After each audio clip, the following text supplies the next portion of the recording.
প্রিয় দর্শক, আজকে আমরা একটি গুরুত্বপূর্ণ সৃজনশীল প্রশ্নের সমাধান করব, যেটি ঢাকা বোর্ড 2015 সালে এসেছিল। তো আমাদের প্রশ্নে বলা হয়েছে যে সি অবস্থানে রক্ষিত রুটি, অর্থাৎ সিতে একটি রুটি রয়েছে, সংগ্রহ করার জন্য একটি ইঁদুর এখানে আমাদের বি বিন্দু থেকে 0.4 মিটার পার সেকেন্ড সমবেগে চলছে। অর্থাৎ একটি ইঁদুর বি বিন্দু থেকে রুটিটি সংগ্রহ করার জন্য 0.4 মিটার পার সেকেন্ড সমবেগে চলছে এবং এ অবস্থানে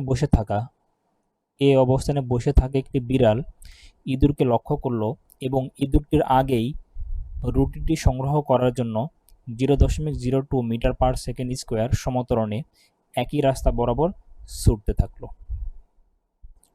আমাদের প্রশ্ন হচ্ছে, গ নম্বর প্রশ্নে বলা হয়েছে যে বি অবস্থানে পৌঁছাতে বিড়ালটি কত বেগ প্রাপ্ত হবে। তো এখন আমরা যদি দেখি,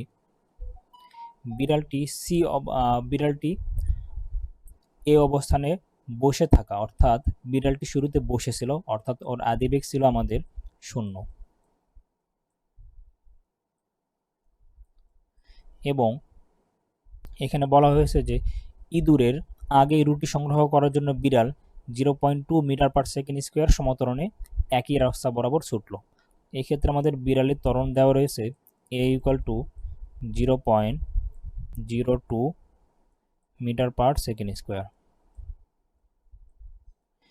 এবং আমাদের যেহেতু বি অবস্থানে বিড়ালটির বেগ বের করতে হবে, তাহলে এ থেকে বি এর দূরত্ব হচ্ছে s = 9 মিটার। আমাদের বের করতে হবে বেগ। আমরা জানি v square equal u square plus 2as, বা এখান থেকে আমরা লিখতে পারি আদিবেগ যেহেতু আমাদের 0, তাহলে 0 স্কোয়ার প্লাস 2 গুণন এর মান আমাদের 0.02 এবং এস এর মান আমাদের 9। আমরা যদি এটুকু গুণ করি এবং এখানে যেহেতু আমাদের ভি স্কোয়ার আছে, তাহলে আমরা এখানে পাচ্ছি 0.36 এবং যদি আমরা এই স্কোয়ারটাকে পাশে বর্গমূল করে দেই, সেই ক্ষেত্রে আমাদের উত্তর আসে 0.6 মিটার পার সেকেন্ড। অর্থাৎ বি অবস্থানে বিড়ালের বেগ হবে 0.6 মিটার পার সেকেন্ড। এবার আসি ঘ নম্বর প্রশ্নে, যে বিড়ালটি পৌঁছানোর পূর্বেই ইঁদুরটির পক্ষে রুটিটি সংগ্রহ করা সম্ভব কিনা তা গাণিতিক বিশ্লেষণ করে মতামত দাও। অর্থাৎ বিড়ালটি, এই যে আমাদের এ অবস্থানে যে বিড়ালটি রয়েছে, সেই বিড়ালটি এই সি বিন্দুতে পৌঁছানোর আগেই ইঁদুর সেই রুটিটা সংগ্রহ করতে পারবে কিনা তা আমাদের যাচাই করতে বলেছে। এখন যদি আমরা ভালো মতো খেয়াল করি, এই প্রশ্নটি একটু মুছে দিই।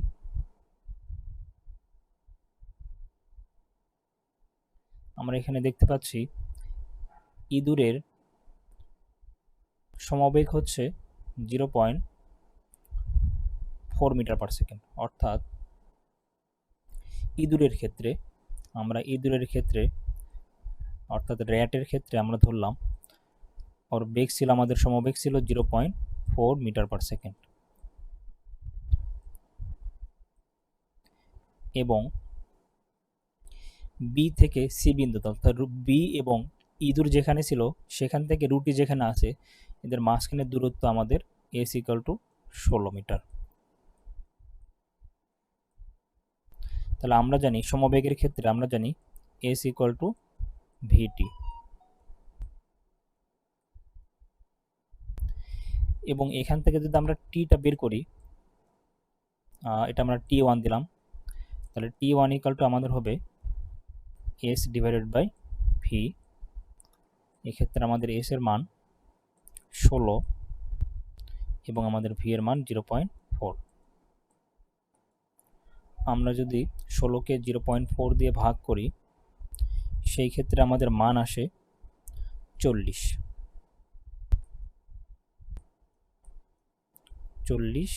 সেকেন্ড। অর্থাৎ ইঁদুরের বি অবস্থান থেকে সি অবস্থানে যেতে সময় লেগেছে 40 সেকেন্ড।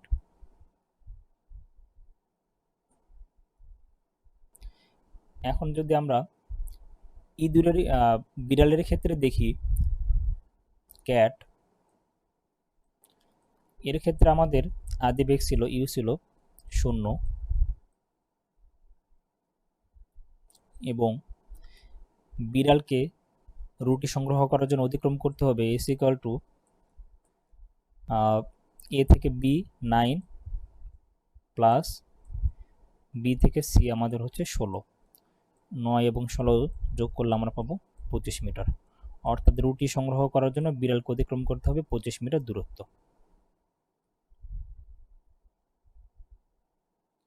এখন আমরা ধরলাম এ থেকে সিতে যেতে বিড়ালের সময় লাগলো T2। আমরা জানি এবং এখানে আমাদের বিড়ালের যে ত্বরণ এ ইকুয়াল টু মান আমাদের দেওয়া রয়েছে 0.02 মিটার পার সেকেন্ড স্কোয়ার। আমরা জানি s equal to u t plus half a t square.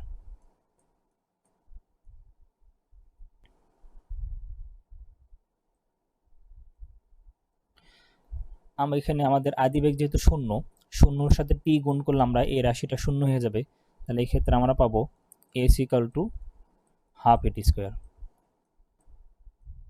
বা এখান থেকে যদি আমরা টি এর মান বের করি, সেক্ষেত্রে টি ইকুয়াল টু আমাদের হবে এই 2s এর সাথে গুণ হলে হয়ে যাবে 2s এবং এখানে থাকে আমাদের এ, তাহলে এখানে আমাদের ভাগ হয়ে যাবে এবং টি এর পরে যে স্কোয়ারটা ছিল সেটা এখানে আমাদের রুট হয়ে যাবে।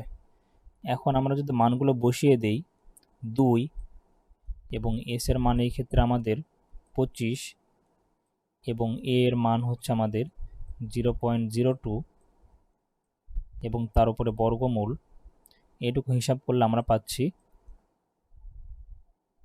50 সেকেন্ড। অর্থাৎ দেখা যাচ্ছে যে বিড়াল এ থেকে সি বিন্দুতে পৌঁছাতে সময় লাগলো 50 সেকেন্ড এবং ইঁদুরের বি থেকে সি বিন্দুতে পৌঁছাতে সময় লাগলো 40 সেকেন্ড। অর্থাৎ ইঁদুরটি বিড়ালের চাইতে 10 সেকেন্ড আগেই সি বিন্দুতে পৌঁছাবে এবং রুটিটি সংগ্রহ করবে। তো এই ক্ষেত্রে আমরা বলতে পারি যে বিড়ালটি পৌঁছানোর পূর্বে ইঁদুরটির পক্ষে রুটিটি সংগ্রহ করা সম্ভব, কারণ ইঁদুরটি বিড়ালের 10 সেকেন্ড আগেই সি বিন্দুতে পৌঁছে রুটিটি সংগ্রহ করে নিয়েছে। তো এই ছিল আমাদের এই সৃজনশীল প্রশ্নের উত্তর। সামনের পর্ব দেখার জন্য আপনাদের সকলের কাছে অনুরোধ থাকলো।